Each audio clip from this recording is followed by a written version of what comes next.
Thanks for clicking on Wayne.com for the Week 8 edition of Inside the Zone. Man, after this Friday, we've only got 1 week of regular season football. That we do. The draw has been done. You can check it out on our website. I'm sure you can check it out on the News Sentinel because sure can. Sectional's around the corner. And no worse time to do it than Sunday at noon. I mean, during the NFL season, it sounds like a good time to really pay attention to what's going on. Not that we got other stuff going on Sunday at noon, but yeah, that's when the draw was for a whole 2 hours.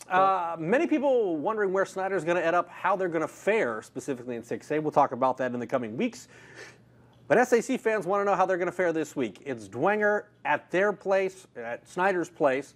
What do you see as being the key in this one? Because Snider wins, they clinch the bell. Dwenger wins, things get a little messier.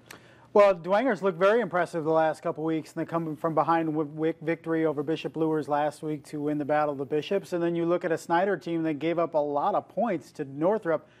Granted, a very good offense. Well, I don't know, very good is the word, a decent offense. But the way that game was close into the fourth quarter, we knew that Snider wasn't going to roll everybody, but then it adds a little bit of intrigue coming into this week, whereas we thought there was a big separation between Snider and everybody else. There may still be. But maybe Dwenger can hang, particularly the way that defense has played the last couple weeks. I think what most concerns me, if I'm Kurt Tippmann and the Snider defense, is how they did it. They did it running the football with Keyshawn Edwards. Yeah. And you saw in the first quarter, Bailey Mirza just kind of push and push and push his way to a touchdown. And you saw that defensive line for Snider, which has been so spectacular, led by Lawrence Johnson, Zach McDowell, those guys. You saw them get pushed back a little bit, and you just don't expect to see that on a Friday night by the Panthers. Yeah, is it complacency? Are there some lingering injuries? Everybody has some bumps and bruises at this point of the season, but are there bigger concerns for Snider on that side of the ball? I think you really need to look at that because, like we'll talk about going forward into 6A, it's going to get a lot more difficult. Beginning maybe even the first week of sectionals with that big draw against Homestead. So, yeah, we need to find out a little bit more about Snider. Need to see that consistency over the next couple weeks because they got a big task ahead of them in 6A. Positively, Bishop Dwenger, the defense has been good. You now have Jordan Presley and Cy Hambright out there. A lot of weapons. We've talked about it all season long for Luers. You limit them to 14 ports. Dwenger wins.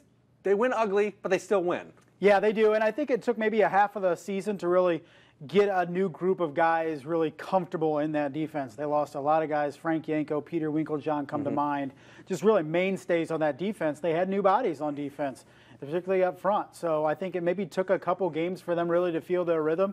We saw them really get owned by Homestead, and since then they've looked very, very good, improved. Now they get the biggest test of the year, arguably, against Snider. To me, the biggest question is, can Dwenger score enough points? Yeah. Is that how you see this one going down? Yeah, absolutely. You know, Patrick O'Keefe has been solid at quarterback, but can they match Snider blow for blow offensively if this game gets into the 20s or the 30s or beyond? And that's the big question for me for Bishop Dwenger is can they keep going with Snider and match them on the scoreboard? That's why I think for Dwenger to have a chance, much like the Bishop Luers game where they were able to keep Luers only to 14 points on the scoreboard, they're going to have that defense have to play a big-time game for them to beat Snider, I think, on Friday.